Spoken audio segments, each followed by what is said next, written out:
1999. A frail Boris Yeltsin handpicks an obscure 5'7" KGB officer to lead a collapsing nuclear superpower.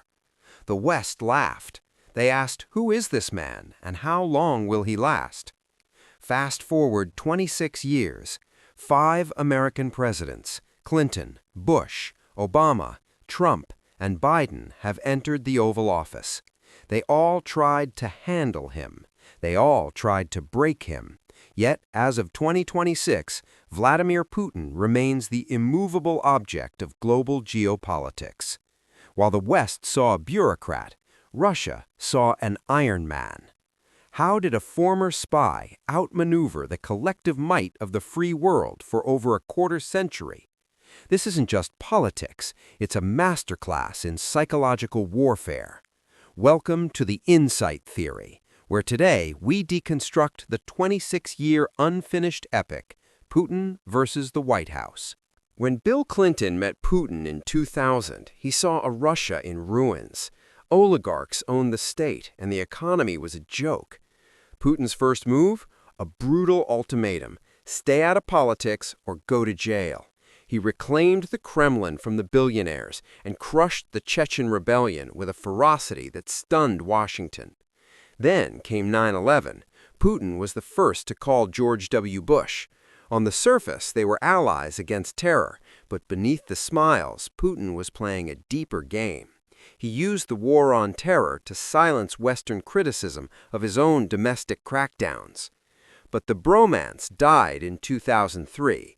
When Bush invaded Iraq, Putin saw a terrifying precedent. If America can change regimes in Baghdad, they can do it in Moscow.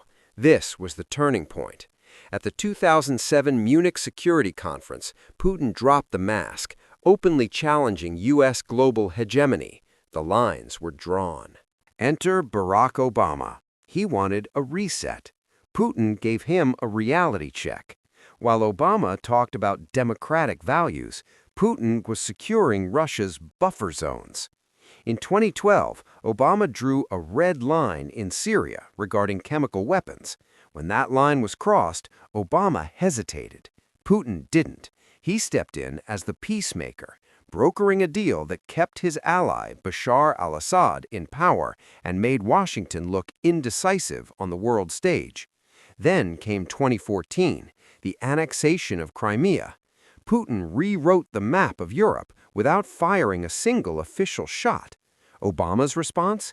Economic sanctions. But Putin had already calculated the cost. He realized that the West was loud with words, but quiet with weapons. Here at the Insight Theory, we see this as the moment Putin realized he could push the boundaries of the 21st century without triggering World War III. The Trump years were different. For the first time, the conflict moved from the battlefield to the server room. U.S. intelligence agencies claimed Putin weaponized the internet to tilt the 2016 election. At the Helsinki Summit, the world watched in disbelief as an American president seemingly sided with a Russian leader over his own intelligence agencies. Putin achieved the ultimate KGB dream, sowing chaos within the American heartland. He didn't need to fire missiles to weaken NATO. He just needed to wait for the West to argue with itself. 2021, Joe Biden, a Cold War veteran, enters the fray. He knew Putin's playbook. So when Putin began amassing 150,000 troops on the Ukrainian border in early 2022, Biden did something unprecedented. He declassified the secrets. He told the world exactly what Putin was going to do before he did it. February 24, 2022, the tanks rolled. Putin expected Kyiv to fall in 72 hours. He expected Zelensky to flee. He was wrong. Putin underestimated the one thing no spy can quantify: the willpower of a nation fighting for its home. Today, the war in Ukraine has become a grueling war of attrition. Biden has unified NATO, but Putin has pivoted Russia toward a war economy, surviving sanctions and finding new allies in the East. For 26 years, Washington has tried to find the weak spot of the man in the Kremlin. But as presidents come and go, Putin remains, banking on the hope that the West will eventually grow tired of the struggle. Is he a visionary restorer of a lost empire, or a man leading his country toward a slow, isolated decline? One thing is certain: the epic of Putin versus the White House is far from its final chapter. What do you think? Has the West finally met its match, or is the Iron Man of Russia running out of time? Let us know in the comments. For more deep dives into the shadows of global power, subscribe to the Insight Theory.